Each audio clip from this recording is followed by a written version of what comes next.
भाई बहनों नमस्कार। मैं आज फिर आपके बीच उपस्थित हूँ और मुझे पूरा विश्वास है कि आप सब लोग बद्री विशाल की कृपा से स्वस्थ एवं प्रसन्न होंगे। अभी ये लॉकडाउन 2 शुरू हुआ है और 3 मई तक माननीय प्रधानमंत्री जी ने सभी से विनम्र हाथ जोड़ करके प्रार्थना की है कि जिस तरह से आप लोगों ने पूरे अनुशासन के साथ, संयम के साथ लॉकडाउन का पालन किया और जिसके कारण आज भारत में कोरोना वायरस का संक्रमण है उसको हम कम करने में सफल हो पाए, तो ये सब आप सबके सहयोग से, आप सबके संयम से ही ये संभव हो पाया और इसलिए मैं आपको एक बार फिर धन्यवाद करता हूँ। हमने अभी सभी जिलाधिकारियों को ये समाधान करने के निर्देश दिए हैं कि आप मानवीय आधार पर और व्यवहारिक आधार पर आप अपने जिलों में लोगों को जो भी सुविधाएं उपलब्ध हो सकती हैं वो करते रहें। आपसे भी मैं अपील करना चाहूँगा कि हमारे तमाम पुलिस के जवान, हमारे स्वास्थ्य कर्मी, हमारी आशाएं, आंगनबाड़ी और तमाम अन्य विभागों के लोग आपके बीच में लगातार अपने दायित्व का, अपने फर्ज का निर्वहन कर रहे हैं। कड़कती धूप में वो चौराहों पर खड़े जवान पहरा दे रहे हैं, 24 आवर वो पहरा दे रहे हैं। हमारा भी फर्ज बनता है कि ऐसे कोरोना वॉरियर्स के लिए हम लोग उनकी मदद करें, उनको हम पानी पिलाएं, कोई नाश्ता हम उनको करा सकते हैं तो उनको हम नाश्ता कराएं, हम उनको पूछें जरूर, उनके हालचाल जरूर पूछें। आपका पूछना कि हम आपकी क्या कोई मदद कर सकते हैं, मैं समझता हूं कि उनके साहस को, उनके मनोबल को कई गुना बढ़ा देगा। हमारे आसपास हमारे पालतू पशु हैं जो सड़कों पर घूमते हैं, डॉग्स हैं, कुत्ते हैं, बिल्लियां हैं, पक्षी हैं जो आपसे पानी नहीं मांग सकते, जो आपसे खाना नहीं मांग सकते, लेकिन हाँ, हम अपने घर पर उनके लिए थोड़ा दाना डाल सकते हैं, रोटी डाल सकते हैं, कहीं घास की व्यवस्था हो सकती है तो घास उनको दे सकते हैं और एक बर्तन में अगर हम उनके पीने के लिए पानी अगर रख दें तो मैं समझता हूँ कि ये भी हमारे बहुत बड़ा संवेदनाओं से भरा कदम है। ये संवेदनाएं ही कोरोना की जो लड़ाई है, कोरोना का जो आक्रमण है, वो हमारी संवेदनाएं ही उसको मुकाबला कर सकती हैं, उसको कम कर सकती हैं। दूसरी बात मैं आपसे कहना चाहता हूं कि शादी ब्याहों का सीजन शुरू हो गया है। हमने सभी जिलाधिकारियों को ये निर्देश दिया है कि शादी ब्याह एक जो उसमें सामाजिक दूरी है, सोशल डिस्टेंस है, उसका पालन करते हुए जो भी शादी कर रहे हैं तो उसके लिए उनको अनुमति दें। कई बार एक जिलाधिकारी और दूसरे जिले में ब्याह होते हैं, शादी होते हैं, तो सभी को ये कहा गया है कि आप उसमें पूरी तरह कोई भी ऐसी शिकायत नहीं आनी चाहिए कि किसी को शादी की अनुमति नहीं मिली है, वो आप उनको अनुमति अवश्य प्रदान करें। कुछ लोग अपनी बीमारी के कारण या नातेदारी के कारण, रिश्तेदारी में अपने जिले से बाहर गए और लॉकडाउन की वजह से वहीं फंस गए, उन लोगों के लिए भी रास्ते खोल दिए गए हैं। आप अनुमति मांगेंगे तो वहाँ के जिलाधिकारी आपको अनुमति देंगे आपके घर तक पहुँचने के लिए। जिन लोगों को क्वारंटीन में 14 दिन हो गया है, 15वें दिन उनको छोड़ने के निर्देश दिए गए हैं। अगर किसी में किसी तरह का कोई संक्रमण पाया गया है तो उसको आइसोलेशन वार्ड में रखा जाएगा, उसका इलाज किया जाएगा, उसकी टेस्टिंग की जाएगी।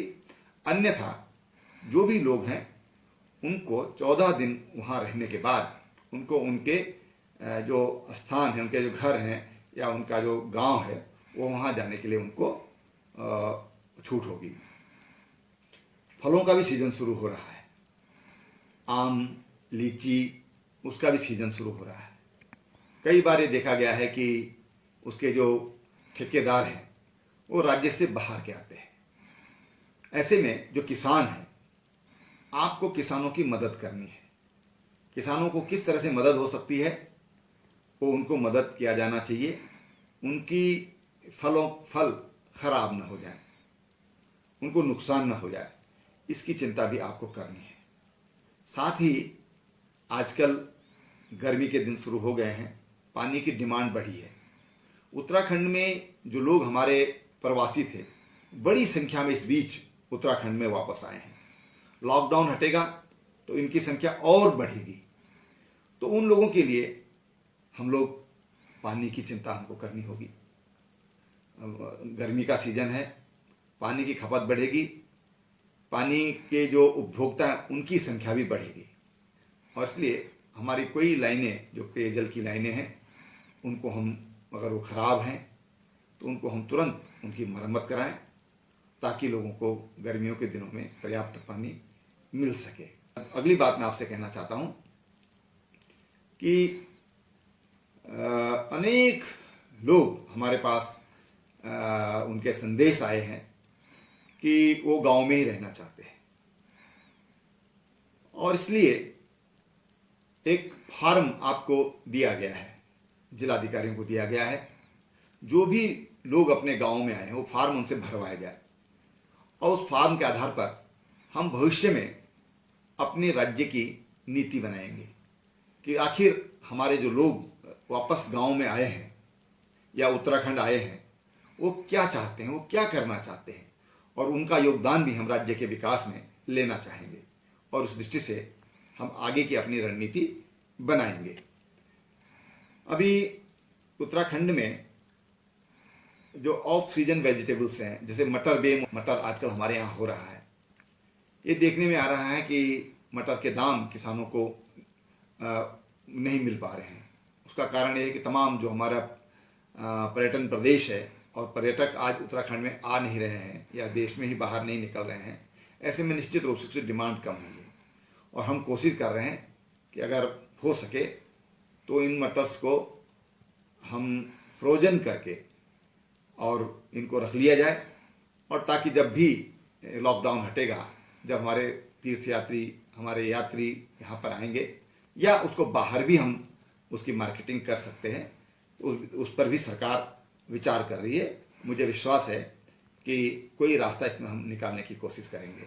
अभी आजकल ओलावृष्टि हो रही है, ओलावृष्टि से हमारी फसलें खराब हुई हैं, और सभी जिलाधिकारियों को निर्देशित किया गया है कि आप उसका आकलन करें, उसका सर्वेक्षण करें, ताकि जो हमारे किसान हैं उनको मदद दी जा सके। मैं विश्वास करता हूं कि आप सब लोग, सरकार जो प्रयास कर रही है उसमें जिस तरह से आपका सहयोग हमको मिल रहा है, वो आगे भी मिलता रहेगा। मैं एक बात आपसे फिर दोहराना चाहूँगा कि हम फेस कवर, जैसे मैंने ये इस्तेमाल किया है, इसका हम इस्तेमाल कर सकते हैं, और 80% तक हम कोरोना वायरस या तमाम तरह की जो बीमारियां होती हैं या जिसको हम एलर्जिक तकलीफें इस सीजन में होती हैं, उनसे हम बच सकते हैं। तो आप जरूर अपने नाक मुंह को ढकें, और नाक मुंह ढकेंगे तो हम उतना ही हम इस बीमारी से दूर रह सकते हैं। डिस्टेंसिंग, सामाजिक दूरी, उसका हम हर दम उसका पालन करें, और ये हमको लंबे समय तक करना पड़ सकता है, लंबे समय तक। ये 3 महीने हो सकता है कि ये 2021, 22, 23, 24 हम अपने अभ्यास में लाएं कि एक साफा हमारे गले में हो, गमछा हमारे गले में हो, और हम अपने नाक मुंह ढक करके चलें, तो उससे हम और अधिक सुरक्षित होंगे। क्योंकि अभी इस वायरस का कोई भी इलाज नहीं मिल पाया है, कोई भी इलाज नहीं मिल पाया है। इस वायरस का चरित्र क्या है, ये भी हमारे वैज्ञानिक, दुनिया के वैज्ञानिक इसको नहीं समझ पा रहे हैं। और इसलिए एक तरह से ये छुपकर अटैक करने वाला ये विषाणु है। इस विषाणु से बचने का एक सस्ता और सुलभ तरीका है कि हम अपने फेस को, अपने नाक मुंह को ढक कर रखें, बार बार हाथ धोएं, साबुन से धोएं। कोई ज़रूरी नहीं कि सैनिटाइजर हो, बहुत हम घर में आराम से साबुन से धुल सकते हैं। हम सफाई से रखें, हम नहाएं धोएं, इसका हम जरूर ख्याल रखें। मैं समझता हूं कि इसी में हमारी भी सुरक्षा है, हमारे देश की भी सुरक्षा है, और देश के लिए हमारा एक बहुत बड़ा योगदान होगा कि जब हम इन नियमों का पालन करेंगे। धन्यवाद।